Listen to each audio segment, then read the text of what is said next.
स्वागत है दोस्तों अजाक्स स्टडी ऑनलाइन क्लास में। अभी अभी एक नया अपडेट निकल के आ रहा है वैकेंसी को लेकर, तो मैं उसके बारे में पूरी जानकारी आपको बताने वाला हूं।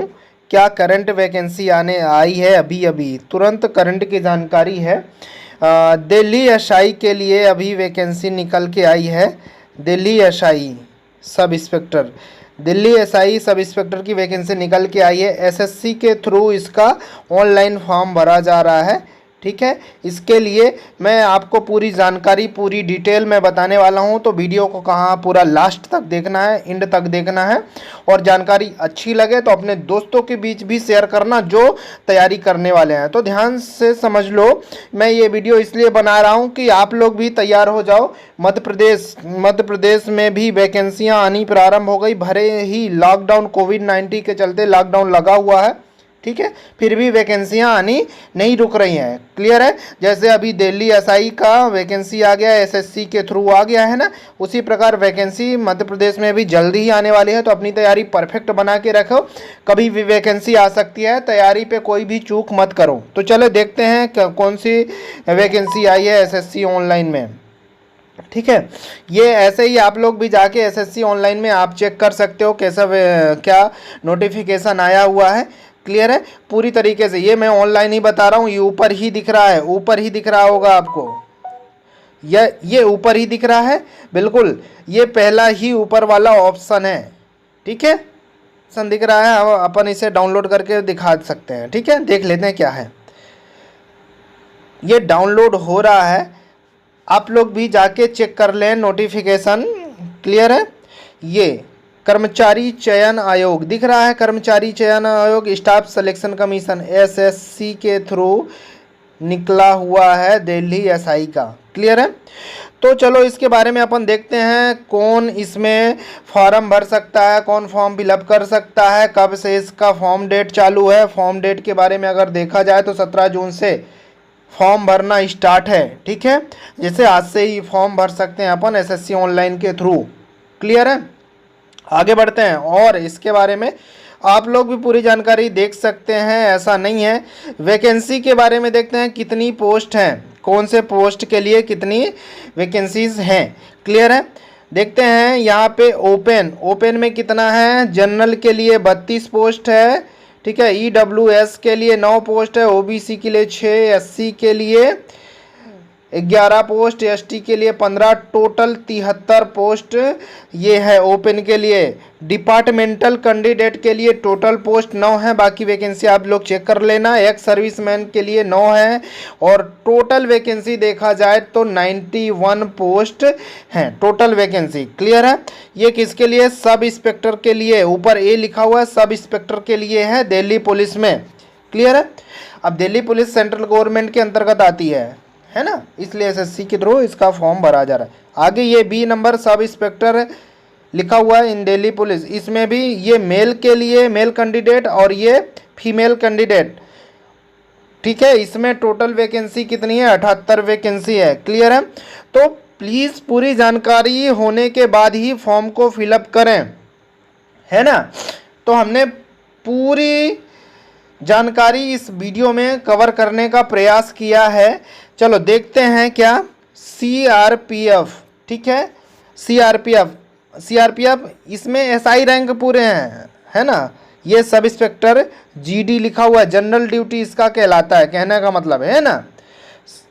आगे इसमें देखते हैं पूरी वैकेंसी कितनी है। सीआरपीएफ के लिए 107 वैकेंसी है, बीएसएफ के लिए 24 वैकेंसी है, आईटीबीपी के लिए 4 वैकेंसी है ना। और सॉरी, ये तो एक्स सर्विसमैन के लिए है।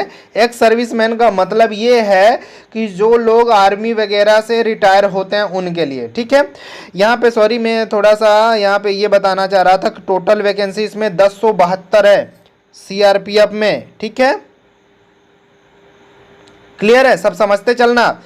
बीएसएफ में कितने 244, आईटीबीपी में कितना 43 पोस्ट है, सीआईएसएफ में 20 पोस्ट 20 पद हैं खाली है। ये तो एक सर्विसमैन के लिए जो ये रिजर्व रहता है, इसमें सिर्फ और सिर्फ एक सर्विसमैन ही इसमें फॉर्म भर सकते हैं। एसएसबी में 16 पद हैं और 2 पद एक सर्विसमैन के लिए। मेल फीमेल को दोनों बता रहा हूँ, मेल फीमेल, ठीक है। बाकी पूरी डिटेल में आप लोग यहाँ से देख लेना, है ना, ऐसे करके। चलो, ये नोटिफिकेशन सब लोग डाउनलोड कर लें और देख लें, है ना। कुल वैकेंसी देखी जाए तो कितनी है, 1395, 1395 वैकेंसियां हैं, जिसमें से 139 जो है कौन सी वैकेंसी है, एक सर्विसमैन के लिए, है ना। चलो आगे देखते हैं। सिलेक्शन प्रोसेस कैसा होगा, सिलेक्शन किसके आधार पे होगा, पेपर होगा, एग्जाम होगा, उसके आधार पे अपना सिलेक्शन होगा। क्लियर है। आगे अपन देखते हैं नेशनलिटी सिटीजन, मतलब इंडिया का कोई भी व्यक्ति इसमें फॉर्म भर सकता है, ठीक है, कहीं का भी हो, है ना। ये सेंट्रल गवर्नमेंट का एग्ज़ाम है। आगे देखते हैं ये क्या चीज़ है, एज रिलैक्सेशन लिखा हुआ है ना, एज लिमिट लिखा हुआ है। एज लिमिट में देखा जाए तो ST SC को 5 साल का छूट है, OBC को 3 साल का छूट है। क्लियर है।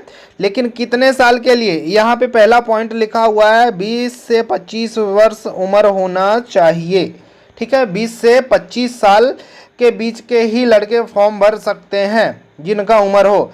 कहने का मतलब 1/1/2021, ठीक है ना, को वह व्यक्ति कितने साल का, 20 साल का पूजना चाहिए, 20 साल का उम्र उसका कंप्लीट हो जाए 1/1/2021 को।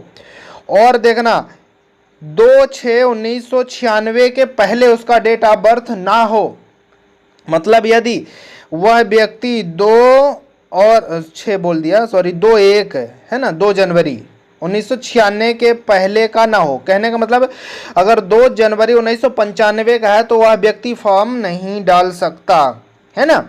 ये चीज़ें इसमें क्लियर करके देख लो। आप जो एलिजिबिलिटी रखते हो इसमें तो बिल्कुल फॉर्म भर देना SSC के थ्रू जाके।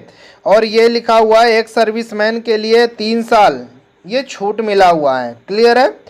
और ये लिखा हुआ है for the post of SI in Delhi police categories coded 12 और 13। इसके बारे में चलो मैं बता दे रहा हूँ यहाँ पे, इसमें ज़्यादा कुछ नहीं समझना है। अप टू 35 ईयर्स एज होनी चाहिए, ठीक है। जैसे क्या है कि विंडोज़, ये डाइवोर्स वुमेन, ये इनके लिए है, ये 35 साल होना चाहिए, है ना। चलो आगे बढ़ते हैं। ये पूरी चीज़ें आप लोग देख लेना, है ना, इसमें पूरी डिटेल समझ लेना। इसके बाद ही फॉर्म फिलअप करना। अपने से भी आप लोग ऑनलाइन फॉर्म भर सकते हो मोबाइल के माध्यम से, है ना। मोबाइल के ये पूरी जानकारी है। जिनको जो समझ में ना आए तो कमेंट बॉक्स में पूछ सकते हो, सर इसके बारे में मुझे बता दो, मैं बता दूंगा और अच्छे से, है ना। जैसे इंग्लिश है तो कई लोगों को इंग्लिश कम समझ में आ रहा है, उसके लिए कि कहीं गलत ना हो जाए, हम एलिजिबिलिटी रखते हैं या नहीं रखते हैं, ये पूरी चीज़ें।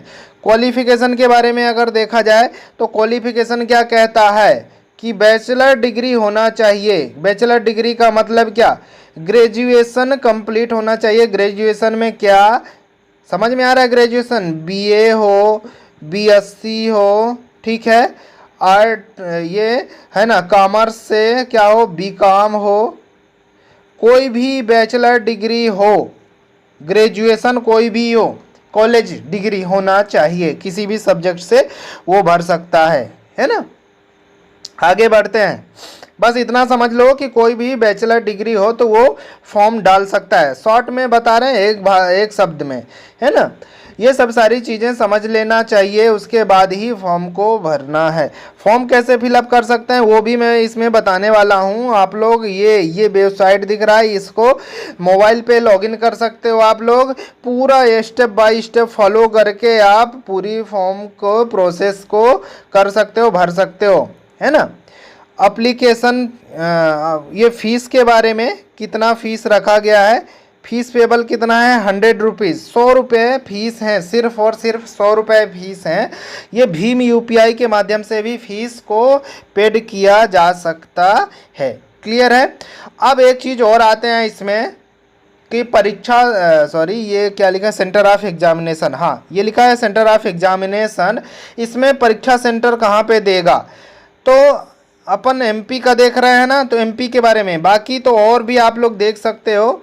ये बिहार और उत्तर प्रदेश के लिए ये जानकारी है, ये पूरे परीक्षा सेंटर है, ठीक है। ये अंडमान निकोबार द्वीप समूह के लिए है, मतलब पूरा इंडिया लेवल का है तो सभी का होगा। तो हम एमपी के बारे में समझते हैं क्योंकि अपने को एमपी से ज़्यादा मतलब है। एसएससी एमपीआर ये है ना, एमपीआर में कहाँ पे सेंटर होगा परीक्षा सेंटर इसका, ये भोपाल में हो सकता है, भोपाल में दिया है, ग्वालियर में दिया है, जबलपुर, सतना, सागर, उज्जैन, बिलासपुर, रायपुर, ये दुर्ग है ना, भिलाई, यहाँ ये परीक्षा सेंटर दिया हुआ है। मध्य प्रदेश और छत्तीसगढ़ के लिए, दो स्टेट के लिए ये परीक्षा सेंटर यहाँ डिसाइड किया हुआ है। क्लियर है। अब आगे थोड़ा सा और बढ़ते हैं, क्या देखना है इसमें, एग्जामिनेशन शेड्यूल पेपर का, ठीक है, स्कीम ऑफ एग्जामिनेशन। क्लियर है। पीईटी इसमें देखना, first paper physical standard test होगा, ठीक है। फिर सेकंड पेपर, दो पेपर होंगे इसमें, समझते हैं, आगे चलते हैं इसको। आगे जब पढ़ते हैं तो देखते हैं फर्स्ट पेपर क्या कहलाता है। फर्स्ट पेपर में क्या होता है, फर्स्ट पेपर में आपको ये निकालना पड़ेगा, पहला सब्जेक्ट, पहला क्या होगा, जनरल इंटेलिजेंस एंड रीजनिंग, ये पहला सब्जेक्ट होगा रीजनिंग का। सीधा सा कितने नंबर का होगा, 50 और 50 अंक निर्धारित किए गए हैं, 50 क्वेश्चन 50 नंबर, ठीक है। दूसरा है general knowledge and general awareness, मतलब जनरल नॉलेज के साथ साथ करंट अफेयर्स भी है, इसलिए भी 50 नंबर का रहेगा और 50 क्वेश्चन रहेंगे इसमें।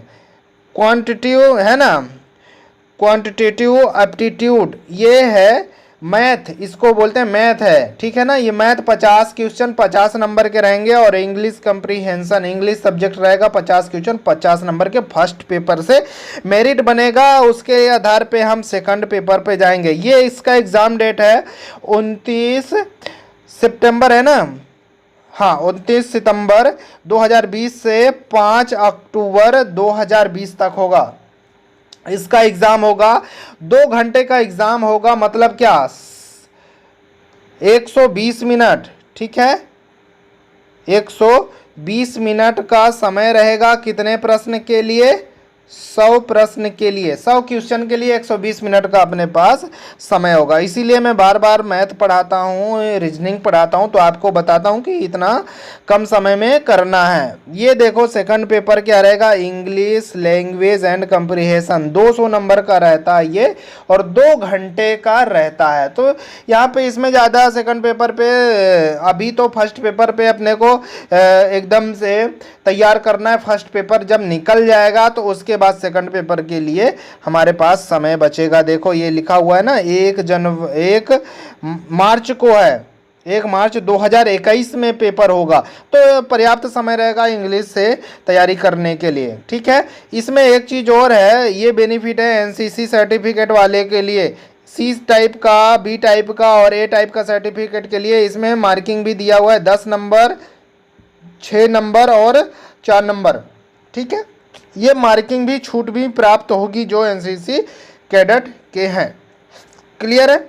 उसके बाद ये डिटेल में दिया है, देखो यहाँ पे पेपर फर्स्ट का जनरल इंटेलिजेंस, ये पूरा डिटेल दिया हुआ है एसएससी का। हालांकि एसएससी का कोई भी एग्ज़ाम लेता है एसएससी, तो सभी का सिलेबस सेम रहता है, इसलिए मैं कहता हूँ कि अच्छे से तैयारी करो। अच्छे से तैयारी करने का मतलब, अगर हमने एसएससी का कोई भी एक एग्ज़ाम का तैयारी कर दिया तो फर्स्ट पेपर सभी का सेम ही रहता है, ध्यान से समझना। ये सेकंड इसका general knowledge and general awareness पूरा वही चीज़ रहता है, कोई भी एग्ज़ाम एसएससी का दो, उसी प्रकार व्यापम का होता है कि कोई भी एग्ज़ाम लो। क्वांटिटी एप्टीट्यूड इसको आप लोग डिटेल में पढ़ लेना, ठीक है। डिटेल का मतलब क्या, नहीं समझ में आ रहा है, डिटेल का मतलब जैसे अपन ने देखा general intelligence and reasoning, reasoning में क्या लिखा हुआ है, it word included question of both verbal and non verbal type के रीजनिंग, ठीक है। हमने ये पूरे क्लास में तो पढ़ाया है, अभी ऑनलाइन क्लास नहीं पढ़ा पाया हूँ, ये मैं पढ़ा दूंगा, ठीक है ना। ये जजमेंट हो गया, एनालिसिस हो गया, ठीक है, डिसीजन मेकिंग हो गया, ये सभी सारी चीज़ें इंग्लिश वर्ड में है, लेकिन हिंदी भी इसी के, कोई दिक्कत नहीं है, बहुत सरल है ना। हम लोग सब इसको कवर करेंगे, है ना। जैसे नंबर सीरीज हो गया, जो नंबर सीरीज विलुप्त संख्या होता है ना, 1 3 5 फिर आगे क्या होगा, ऐसे टाइप के। कोडिंग डी कोडिंग ये भी पढ़ाया हमने, मतलब लगभग क्लास में तो हमने रीजनिंग करवाया, लेकिन जब से लॉकडाउन हो गया तो हम यहाँ पे अभी ऑनलाइन क्लास नहीं पढ़ा पा रहे हैं, वो भी जल्दी चालू कर देंगे क्योंकि एसएससी का एग्ज़ाम आ गया। क्वांटिटी एप्टीट्यूड ये भी पूरा देख लेंगे, ये मैथ है, ये percentage, ratio and proper ratio, अनुपात समानुपात है ना, ये सभी सारी चीज़ें, स्क्वायर रूट है ना, कड़ी घातांक, एवरेज प्रतिशत हो गया, इंटरेस्ट मतलब है ना, ब्याज, प्रॉफिट लॉस, लाभ हानि, डिस्काउंट, ये सभी सारी चीज़ें मैथ का तो लगभग सभी सब कुछ कंप्लीट होने वाला है ना। कुछ ही चीज़ें बचा हुआ है, ऑनलाइन में भी, ऑफलाइन तो हो ही गया। चलो आगे देखते हैं, इंग्लिश कंप्रीहेंशन, इसके बारे में क्या पढ़ना है वो पूरा देख लेंगे। फिर आता है अगला सेकंड पेपर, सेकंड पेपर का पूरा डिटेल यहाँ से आप लोग पढ़ लेना, ठीक है। अब इसमें ये देखना है फिजिकल में क्या होता है, फिजिकल में पीएसटी में क्या होगा, फिजिकल में देखना। मेल कैंडिडेट के लिए हाइट कितना होना चाहिए, 170 सेंटीमीटर उसकी ऊंचाई होनी चाहिए, सीना 80 और 85 फुलाने पे उसका सीना होना चाहिए, मेल कैंडिडेट के लिए, ध्यान से समझना। और candidate belonging to hills area, मतलब जो है ना, गढ़वाल, कुमायूं, हिमाचल प्रदेश, ये घाटी वाले क्षेत्र से आते हैं, उनका हाइट छोटा लिया जाता है 165।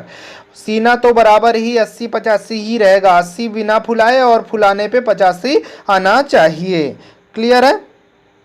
चलो आगे देखते हैं, यहाँ पे लिखा हुआ all candidate belonging to schedule tribal, है ना, जो जंगली क्षेत्र से आते हैं, है ना, उनका भी 162.5 है, और 77 और 82 होना चाहिए, ये तो और कम दिया। अब देखो मेल कैंडिडेट के लिए expected dose listed at, male candidate के लिए कितना होना, फीमेल के लिए कितना होना चाहिए, फीमेल मतलब वुमेन्स के लिए, लेडीज़ के लिए, स्त्री के लिए कितना होना चाहिए, 157 हाइट बस उसमें लेता है, ठीक है। जो हिल्स एरिया, जो पहाड़ी क्षेत्रों से आते हैं, उन्हें 155 ही चाहिए। और इधर क्या है, ये वाला all female candidate belonging schedule tribe हैं, ट्राइब्स, ये 154 जो जंगली क्षेत्र से आते हैं। क्लियर है, बात समझ में आ गई ना। चलो उसके बाद अपन क्या देखते हैं, वेट, तो करस्पॉन्डिंग टू हाइट, मतलब हाइट के हिसाब से उसका वेट होता है, एक मेडिकल के अनुसार उसका डिसाइड किया जाता है, ठीक है। ये अब देखना, मेल कैंडिडेट के लिए रनिंग कितना होता है, ध्यान से समझना। 100 मीटर का रेस होगा, 16 सेकंड में उसको पार करना रहेगा, ठीक है। मेल कैंडिडेट के लिए, पुरुष के लिए क्या होगा, पहला यहाँ पे 100 मीटर का रेस होगा 16 सेकंड में, 1.5 किलोमीटर का रेस होगा इन 6.5 मिनट में, ठीक है ना।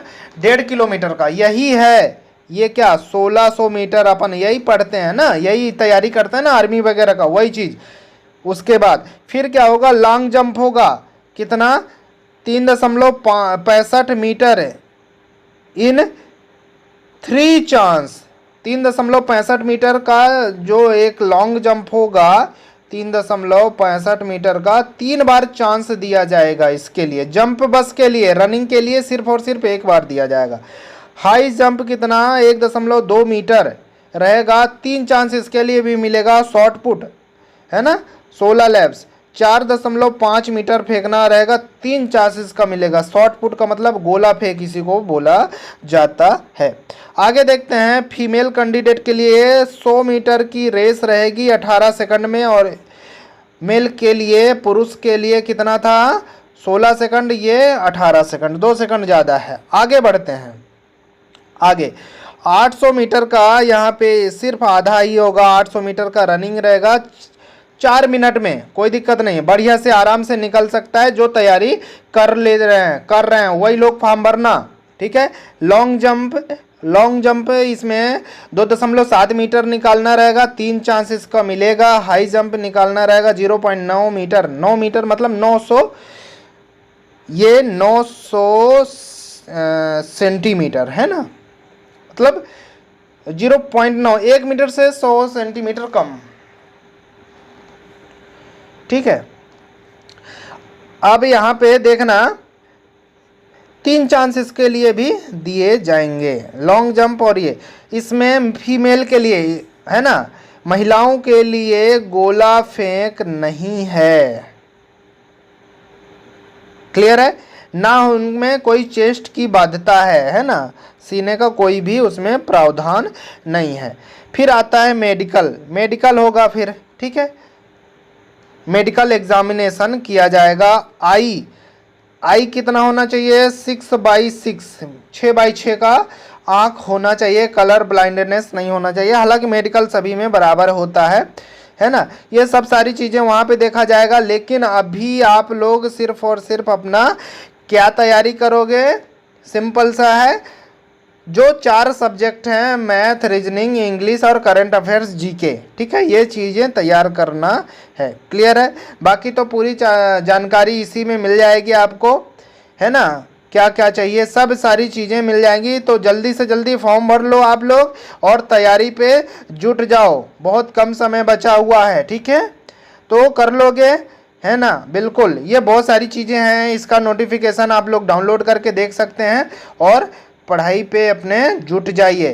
तो क्या समझा आपने कि सर लॉकडाउन भले ही है लेकिन वैकेंसी आने का मतलब रुकने का नाम नहीं ले रहा है ना, भले देश रुक जा रहा है लेकिन वैकेंसी आएगी। तो मध्य प्रदेश में भी जल्दी ही वैकेंसी आने वाली है, बिल्कुल बेटा तैयारी पे जुट जाओ एकदम दोगुने दुगने ताकत से, ठीक है। तो ऐसे ही अपडेट मैं लेके आता रहूँगा फिर से नेक्स्ट वीडियो में, तब तक के लिए धन्यवाद, थैंक यू, फिर मिलेंगे।